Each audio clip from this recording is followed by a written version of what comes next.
हमारा है। आदिवासी इस देश का मालिक रहा है, प्रकृति पूजक रहा है और उसने न सिर्फ अपने लिए गांव बसाया, व्यवस्था बनाई, अपने से ऊंचे पर्वत को अपना भगवान बनाया।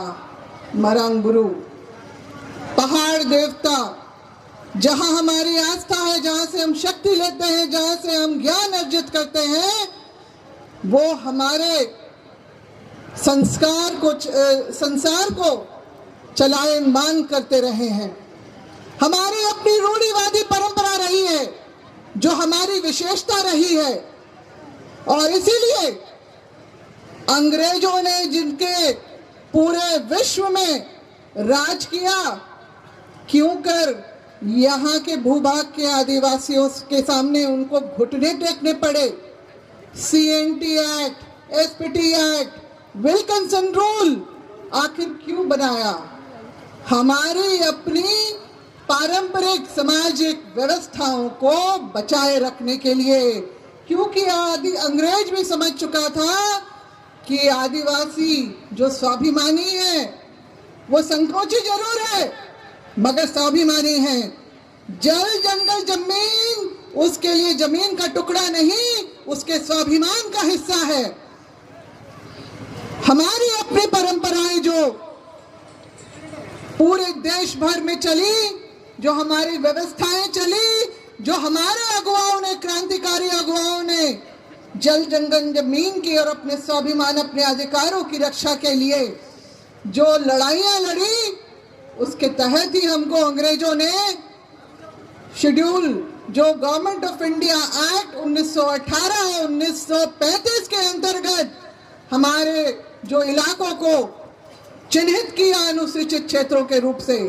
और आजादी की बात जब संविधान का निर्माण हो रहा था तो अनुच्छेद 244 के अंतर्गत भी हमें हमारे जो स्वशासन की व्यवस्थाओं को यथावत रखने का अधिकार हमें दिया गया है। तो ये हम तय करेंगे और ये हमको समझना होगा कि अगर हम लोगों ने अपने लिए रास्ता अंग्रेजों के समय और उसके बाद संविधान में भी जो बनाया है, जो जगह बनाई है, उसको कैसे बचाए रखना है। कोई रसूखदार पैसे वाला आके हमें नहीं बताए कि हमारी जो है परंपराओं को हमें कैसे निभाना है। हम अपनी परंपराओं के हिसाब से चलेंगे। कोई अपना जो पैसे का बल दिखा के यहाँ पर अपना नियम कानून यहाँ पर नहीं लागू करे। यहाँ पर अफसोस की बात है कि झारखंड निर्माण के बाद, जिसके लिए हमारे अगुवाओं ने अपना खून पसीना बलिदान किया, आज हमें कैसा झारखंड देखने के लिए मिल रहा है। क्या हमारा CNT act, SPT act, Wilkinson rule क्या यथावत लागू है? हमें ये इस बात को समझना है कि जो हमें विरासत में लेना है, मिला है, क्योंकि सब कुछ तो हमारे पूर्वज बना के चले गए। खेत बनाया, व्यवस्था बनाई, आस्था का जगह भी बनाया।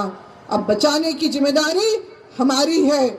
तो फिर जिस तरह से 1911 में प्रिवी काउंसिल में जो हमारा आदिवासी समाज जिसमें जीता था कि मरांग गुरु पारसनाथ पहाड़ जो हमारा है, और उसके बाद आजादी के बाद भी जो जैन या फिर अन्य लोग जो हारे थे कि ये इस पहाड़ पे या हमारी अपनी जमीनों पर जो क्या हमारा स्वामित्व है, तो उसी को अभी हम लोगों को बरकरार रखना है।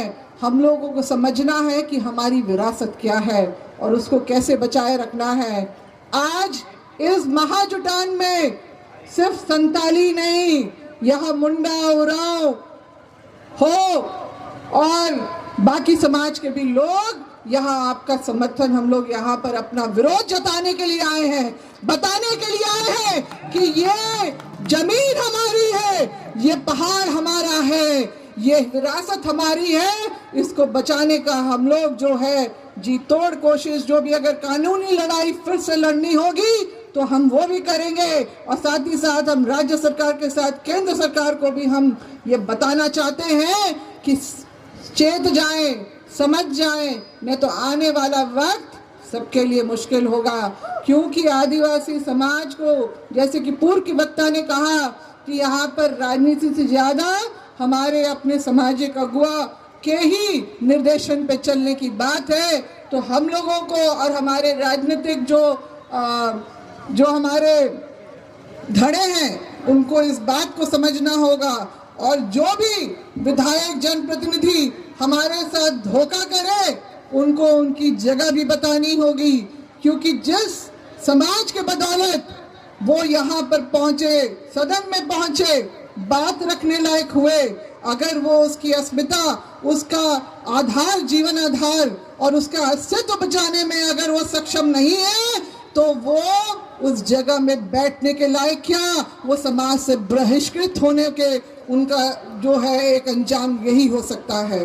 तो आज के दिन में जब मैं यहाँ पर आप लोगों के बीच में आई हूँ तो अपना जो है समर्थन ही नहीं, अपना जो एकजुटता भी यहाँ पर प्रदर्शित करने के लिए आई हूँ। हमारे साथ जितने भी लोग यहाँ रांची से चल के आए हैं, अपना कीमती समय दे के बस यही बताने के लिए आए हैं कि समस्त आदिवासी परिवार एकजुट रहेगा तो जरूर वो हर लड़ाई जीतेगा।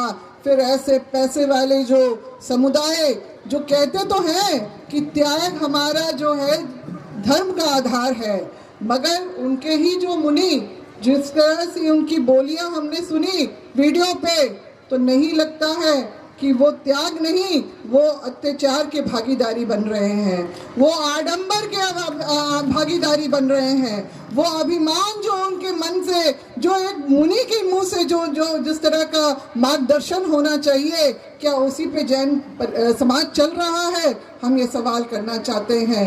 यहाँ हर तरफ हम लोग देख रहे हैं मंदिर ही मंदिर से ये इलाका पटा हुआ है। हमारा अपना जो जगह है वो कहाँ सुरक्षित है? हमारे अपने लोगों का अधिकार कहाँ सुरक्षित है?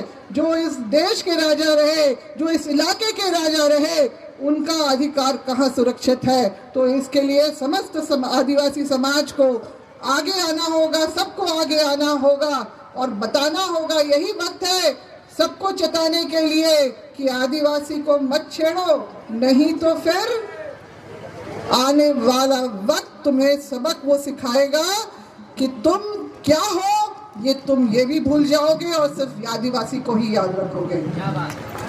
जोहार, फुल जोहार। और मैं एक नारा याद देना चाहूंगी, एक तीर एक कमान, सब आदिवासी एक समान। एक तीर एक कमान, सब आदिवासी एक समान। धन्यवाद।